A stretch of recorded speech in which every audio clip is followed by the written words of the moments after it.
जय जोहार, नमस्कार संगवारी हो। आप देख रहे हैं अभी छत्तीसगढ़ प्रदेश की तमाम बड़ी खबर देखने के लिए हमारे चैनल को सब्सक्राइब कीजिए और बेल आइकन के बटन को प्रेस कीजिए।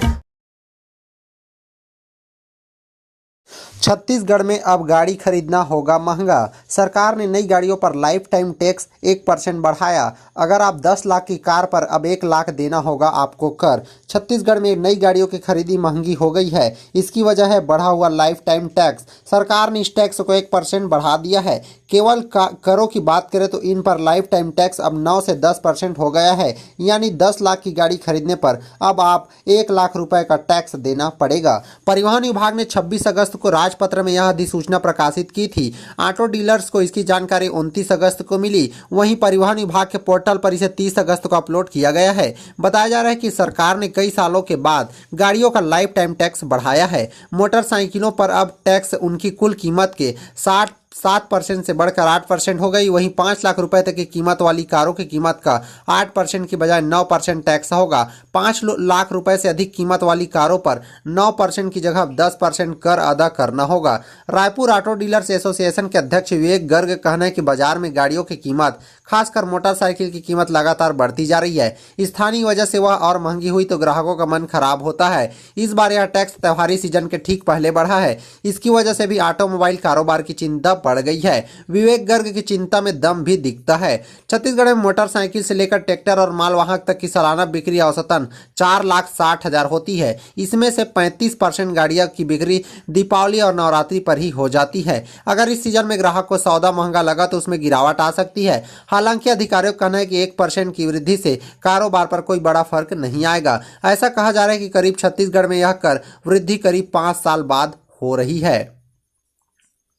टैक्स बढ़ाने की अधिसूचना के प्रकाशन और परिवहन विभाग के ऑनलाइन पोर्टल में अपडेट होने के बीच 5 दिन का गैप आया है। परिवहन मंत्री से मिले कारोबारी राहत का भरोसा। छत्तीसगढ़ चैम्बर ऑफ कॉमर्स के अध्यक्ष अमर पारवानी ने बताया कि पिछले दिनों उनका एक प्रतिनिधिमंडल परिवहन मंत्री मोहम्मद अकबर से मिलने गया था। उन्होंने उनके सामने पूरी समस्या रखी। उनको कहा गया यह टैक्स पोर्टल पर अपलोड होने के बाद से ही लिया जाना चाहिए। परिवहन मंत्री से उनको राहत का भरोसा दिलाया है।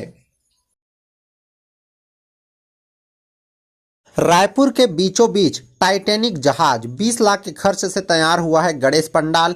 हॉलीवुड मूवी से है इंस्पायर। रायपुर शहर के बीचों बीच विशाल टाइटैनिक जहाज देखकर हर कोई हैरान है, मगर ये असल जहाज नहीं बल्कि भगवान गणेश का पंडाल है।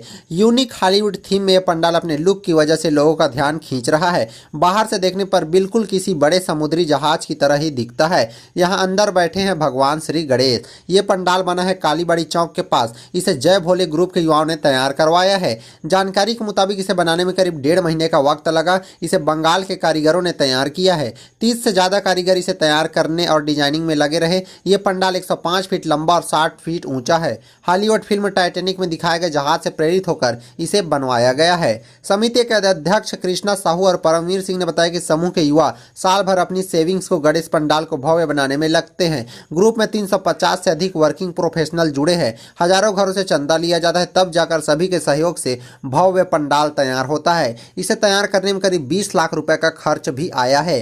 पंडाल के ऊपरी हिस्से में छत्तीसगढ़ महतारी और देश के वीर शहीदों की तस्वीरें हैं। इसमें प्रदेश के स्वतंत्रता संग्राम के हीरो वीर नारायण सिंह भी नजर आ रहे हैं। जहाज पर तिरंगे भी लगे हैं। वहीं जय भोले ग्रुप को गणेश प्रतिमा स्थापित करते 25 साल पूरे हो चुके हैं। पंडाल में शिव जी बारात की झलक लिए भगवान गणेश की प्रतिमा स्थापित किए गए हैं।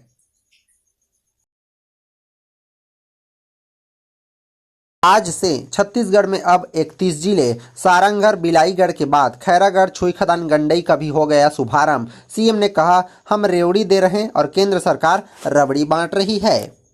छत्तीसगढ़ में शनिवार से जिलों की संख्या बढ़कर अब 31 हो गई है। मुख्यमंत्री भूपेश बघेल ने राजनांदगांव के नए जिले खैरागढ़ छुईखदान गंडई जिले का शुभारंभ किया है। इससे पहले सीएम ने रायगढ़ के सारंगढ़ पहुंचकर प्रदेश के 30वें जिले सारंगढ़ बिलाईगढ़ का उद्घाटन किया था। दोनों जिले के विकास के लिए मुख्यमंत्री ने 1000 करोड़ से ज्यादा के कार्यों का लोकार्पण और भूमि पूजन किया है। मुख्यमंत्री के पहुंचते ही हर ओर जयकारे लगे और लोगों ने हार और पुष्प गुच्छ लेकर उनका स्वागत किया है। इस दौरान मुख्यमंत्री को तिरंगा गमछा भी पहनाया गया।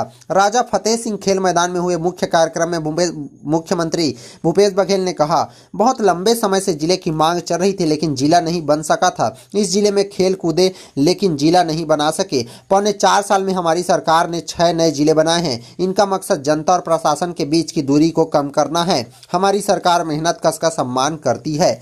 मुख्यमंत्री ने कहा कि खैरागढ़ संगीत नगरी के नाम से जाना जाता है। जिले के साथ कला संगीत भी आगे बढ़ना चाहिए। उन्होंने खैरागढ़ संगीत विश्वविद्यालय के अधीन बस्तर और सरगुजा में महाविद्यालय खोलने की भी घोषणा की है। अगले साल 422 स्वामी आत्मानंद अंग्रेजी स्कूल खोले जाएंगे। वहीं मुख्यमंत्री भूपेश बघेल ने केंद्र और प्रधानमंत्री नरेंद्र मोदी पर भी निशाना साधा। उन्होंने कहा कि केंद्र में अड़ंगा लगाया लेकिन फिर भी कोरोना काल में लोगों की मदद की। सीएम ने कहा कि उन्होंने बड़े उद्योगपतियों के 10 लाख करोड़ माफ किए हैं। हमने तो किसानों के ही ऋण माफ कर दिए। हाँ, हमने रेवड़ी बांटी है लेकिन उन्होंने रबड़ी दी। सीएम ने कहा कि सोच में अंतर है। वो केवल भावनात्मक शोषण करते हैं, वो तुम्हारी जेब से पैसा निकालने का काम कर रहे हैं। पेट्रोल, डीजल, गैस सबके दाम बढ़ा दिए हैं। खैरागढ़ स्थित राजा फतेह सिंह खेल मैदान में हुए मुख्य कार्यक्रम में मुख्यमंत्री भूपेश बघेल ने नवगठित जिला खैरागढ़ छुईखदान गंडई में 364 करोड़ 56 लाख रुपए के 95 कार्यों का भूमि पूजन व लोकार्पण किया है, जिसमें 350 करोड़ 96 लाख 31 हजार रुपए के 82 कार्यों का भूमि पूजन और 13 करोड़ 59 लाख 96 हजार रुपए के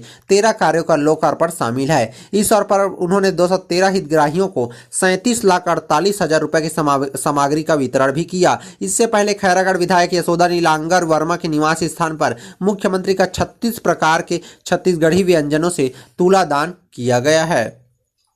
इससे पहले मुख्यमंत्री भूपेश बघेल ने रायगढ़ में भी नए जिले सारंगढ़ बिलाईगढ़ का शुभारंभ किया है। इसी दौरान सारंगढ़ बिलाईगढ़ वासियों को बहुत बड़ी सौगात मिली है। बिलाईगढ़ सारंगढ़ के निवासी बहुत ही खुश नजर आ रहे थे। वहीं मुख्यमंत्री भूपेश बघेल का भव्य स्वागत और रोड शो में उमड़ी भीड़। इससे पहले यहां पहुंचने तक उनका भव्य स्वागत किया गया। उनके रोड शो में लोगों की भारी भीड़ उमड़ गई। लोग भूपेश भैया जिंदाबाद के नारे लगा रहे थे। सीएम भूपेश बघेल ने हाथ जोड़कर लोगों का अभिवादन स्वीकार किया।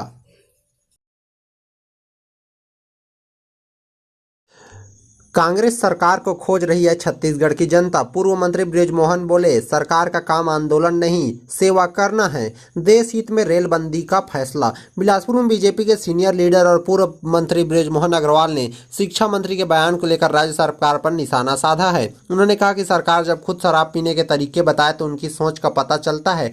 छत्तीसगढ़ की जनता कांग्रेस की सरकार को खोज रही है। उन्होंने रेलबंदी के निर्णय को देश हित में लिया गया फैसला बताया है। शुक्रवार को निजी प्रवास पर शहर पहुंचे भाजपा के सीनियर लीडर और पूर्व मंत्री बृजमोहन अग्रवाल ने देर शाम मीडिया से बातचीत करते हुए स्कूल शिक्षा मंत्री प्रेमसाय सिंह टेकाम के बयान के बहाने राज्य सरकार की कार्यप्रणाली पर निशाना साधा है। उन्होंने कहा कि नशा मुक्ति के कार्यक्रम में अगर सरकार के मंत्री ये कहें कि शराब कैसे पीने चाहिए, कैसे डाइल्यूट करना चाहिए, सड़कों में गड्ढे हो जाते, एक्सीडेंट कम होते हैं, इससे सरकार की सोच का पता चलता है। ऐसे में वे बच्चों को क्या शिक्षा देंगे। कांग्रेस की ओर से भाजपा सांसद के लापता होने के आरोप के सवाल पर उन्होंने कहा कि भाजपा सांसद नहीं बल्कि कांग्रेस की सरकार लापता है और प्रदेश की जनता सरकार को ढूंढ रही है। उन्होंने कहा कि सरकार का काम आंदोलन करना है, नहीं जनता की सेवा करना। जो सड़कों के गड्ढे भर नहीं पा रहे वे आज आंदोलन कर रहे हैं। इसका मतलब साफ है कि सरकार के पास कोई काम नहीं बचा। जनता इनसे नाराज है, इसलिए वे आंदोलन कर रहे हैं। बृजमोहन अग्रवाल ने कहा कि समस्या ये नहीं कि लोग ट्रेन में सफर नहीं कर पा रहे हैं,